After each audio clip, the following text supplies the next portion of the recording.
Escape of the Destructive Electrons, presented by Science at NASA. Warning: Earth is surrounded by electrons that can be disruptive to our technology. A population of high-energy electrons inhabits the Van Allen radiation belts high above Earth. While these electrons pose no danger to humans on Earth's surface, where we are protected by the atmosphere, they have been blamed for many spacecraft failures. Electron swarms can penetrate and electrify the hulls of satellites and short-circuit sensitive electronics. Avoiding them is a good idea. To avoid them, though, you have to figure out where they are. And that's a problem, because these electrons can be very elusive.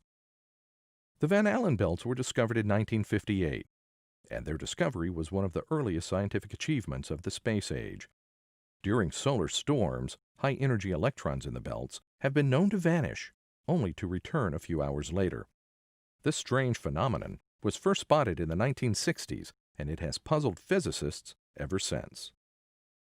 In 2012, NASA launched the Radiation Belt Storm Probes, or RBSP, which have since been renamed the Van Allen probes.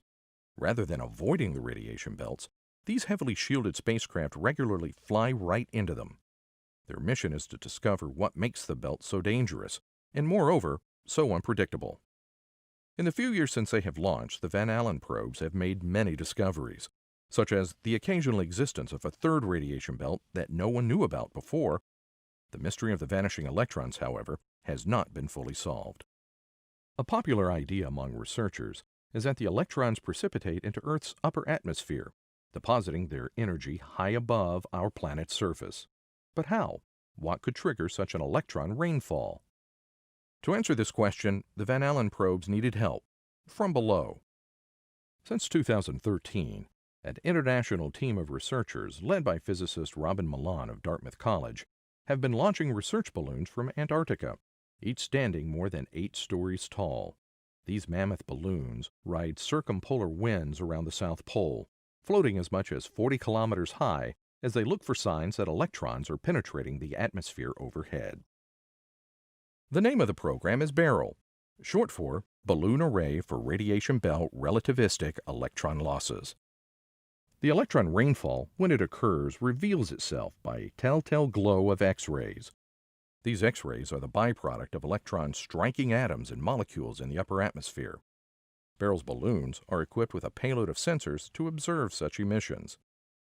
Occasionally, the balloons are in flight when the Van Allen probes pass overhead. Such a conjunction is perfect for this research. The two probes can track the electrons from above, while the balloons do so from below. There were 2 such conjunctions, one on January 3rd and another on January 6, 2014, and researchers put them to good use.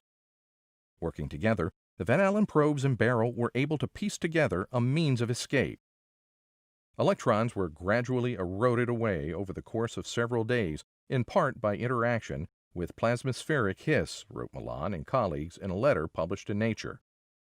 Plasmaspheric hiss is a type of electromagnetic radiation, or plasma wave, that can scatter these high-energy electrons down toward Earth.